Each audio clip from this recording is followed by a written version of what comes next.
नमस्कार मित्रों, स्वागत है आपके अपने YouTube चैनल आयुर्वेद यात्री पर। मैं हूं डॉक्टर रेक्स।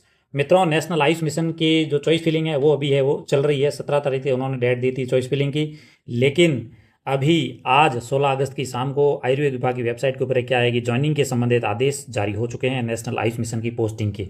ठीक है, डॉक्टर, फार्मासिस्ट, योगा, DPME और डाटा एंट्री ऑपरेटर ज्वाइनिंग के आदेश जारी हो चुके हैं। अभी तक उन्होंने संबंधित जिला अलॉट कोई किया नहीं है, कौन से डिस्ट्रिक्ट में आपको जाना है, कौन सी जगह जाना है, बट ज्वाइनिंग के आदेश जारी कर दिए। हो सकता है संबंधित जिला और CSC वो आपको बाद में दे दे। अब उसके अंदर क्या है कि कुछ शर्तें लिखी है, क्या क्या लिखी है, चलिए देखते हैं। तो मित्रों, ये जो सबसे पहला आदेश है ये आदेश है। ठीक है, इसमें ये लिखा है, राष्ट्रीय आयुष मिशन के अंतर्गत सार्वजनिक स्वास्थ्य कर्मियों के संविदा पद हेतु नॉन TSP, ठीक है, आयुर्वेद चिकित्सक पद के लिए प्राप्त आवेदन के क्रम में ये नाम वगैरह है, प्राप्त आयुर्वेद चिकित्सक पद के लिए। ठीक है, यहाँ पे इन्होंने पद का नाम दे दिया है, आयुर्वेद चिकित्सक पद के लिए आवेदन के संदर्भ में सूचित किया जाता है कि ये इनका नाम है और राजस्थान सिविल संविदा पर रखा जाना अधीन है। ठीक है, फिर यहाँ पे लिखा है, अतः वह इसके द्वारा संविदा पर 1 वर्ष या स्कीम परियोजना 1 वर्ष या स्कीम परियोजना के अवसान की काल अवधि तक, जो भी पहले हो तक की काल अवधि के लिए अर्थात दिनांक 5/8/2027 तक निम्नलिखित निबंधन और शर्तों पर आयुर्वेद चिकित्सक पर नियुक्त किया जाता है।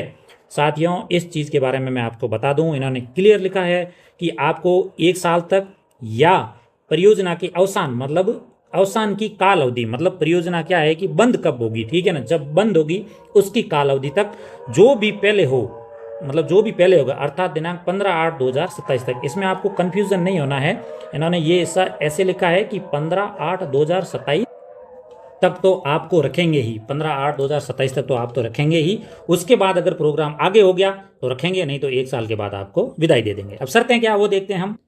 शर्तों की अगर हम बात करें तो 40,000 रुपये जो सैलरी पहले मैंने बता दिया था वही है, 25,000 फिक्स है, 15,000 है वो पर मंथ है। ठीक है, उसके बाद ड्यूटी पर यात्रा करने के लिए दैनिक भत्ता वही जो राजस्थान सरकार के नियम है उस अकॉर्डिंग। लेकिन इसमें आपको ये देखना कि इन्होंने लिखा है कि पद ग्रहण से पूर्व आपके द्वारा 2 राजपत्रित अधिकारियों से चरित्र प्रमाण पत्र प्रस्तुत करने होंगे, जो 6 माह के भीतर भीतर जारी किए गए हो, मतलब 6 महीने के अंदर अंदर जो 2 राजपत्रित अधिकारियों ने चरित्र प्रमाण पत्र जो आपके सर्टिफाइड किए वो साथ में देने होंगे।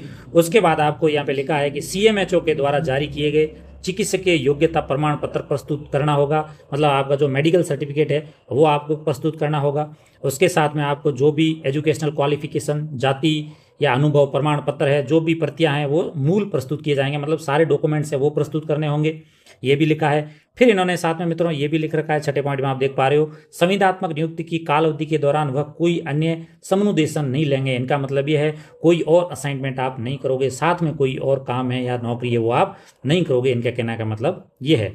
फिर 7वां पॉइंट में बात करें, यहाँ पे सबको क्या है कि सबसे ज़्यादा है वो डाउट हो रहा है, तो संविदात्मक नियुक्ति 16/8/2027 को समाप्त की जाती है। इसका मतलब यही है कि इन्होंने पहले ही बोल दिया है अगर बजट नहीं आया तो आपके 16/8/2027 को नौकरी है वो समाप्त मानी जाएगी, पहले ही इन्होंने बता दिया है। नियुक्ति की कालावधि के दौरान वह 3 माह का नोटिस देकर पद त्याग कर सकेंगे, मतलब आप 3 महीने का नोटिस देके पद है वो छोड़ सकते हो।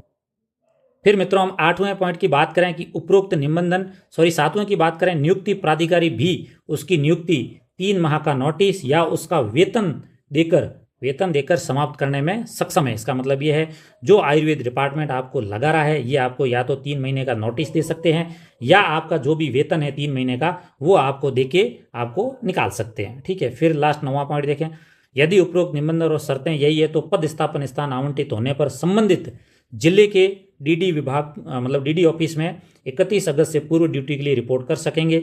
इस कालावधि के बाद नियुक्ति आदेश रद्द हो जाएगा। तो मित्रों यहाँ पे इनका कहने का मतलब यही है, आपको जो भी है चॉइस फिल करवा रहे हैं उसके बाद आपके नाम के आगे जो भी पोस्टिंग वाली जगह है वो आ जाएगी, तो आप 31 अगस्त तक ज्वाइन करोगे। अगर 31 अगस्त तक ज्वाइन नहीं किया तो ये आदेश है ये रद्द हो जाएगा। ठीक है, और ये सारी नियुक्ति है उच्च न्यायालय के समक्ष रिट याचिकाओं के अंतिम निर्णय के अधीन रहेगी, मतलब न्यायालय कोई भी निर्णय देगा उसके क्या है कि ये सारी नियुक्ति उसके अंडर रहेगी। ठीक है, तो साथियों ये जो नियुक्ति आदेश हमने अभी देखा था उसके बारे में अगर हम चर्चा करें और जिस हिसाब से आयुर्वेद विभाग ने आपको ज्वाइनिंग दी है उस हिसाब से देखें तो भाई लोग जो NHM है वो सबसे बेस्ट है।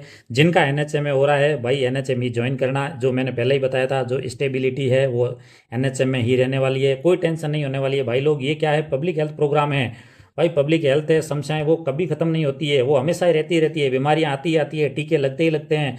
RCH है वो चलता ही चलता है, वो कभी खत्म नहीं होने वाला। आप क्या है कि जैसे मीजल्स का टीका है, पोलियो का टीका है, वो कोई खत्म थोड़ी होगा, वो तो चलते रहेंगे। तो NHM क्या पब्लिक हेल्थ प्रोग्राम है, वो कभी खत्म नहीं होगा।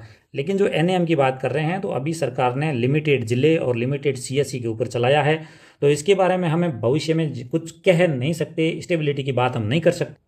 इसलिए भाई लोग क्या है कि सब लोग जिनका NHM में हो रहा है NHM ही ज्वाइन करो। अब जिसका मान लो नहीं हो रहा है तो वो क्या है कि NM ज्वाइन कर सकता है, बट बेस्ट है वो NHM ही रहने वाला है। अभी इस ऑर्डर में भी इन्होंने क्लियर जो कॉन्ट्रैक्ट है वो कब पूरा होगा, 16 अगस्त है, वो क्या लिख के दे दिया भाई, 16 अगस्त 2027 को समाप्त की जाती है। ठीक है, फंड आया तो ठीक है, और अगर फंड लेट हो गया, कुछ हो गया, तो आपकी सेवाएं क्या समाप्त हो जाएगी। बट NHM ऐसा नहीं होगा, NHM में वो हमेशा रहने वाला है। अगर वीडियो और इन्फॉर्मेशन अच्छी लगी हो तो चैनल को कर दो सब्सक्राइब। मिलते हैं नेक्स्ट वीडियो के अंदर, तब तक के लिए धन्यवाद।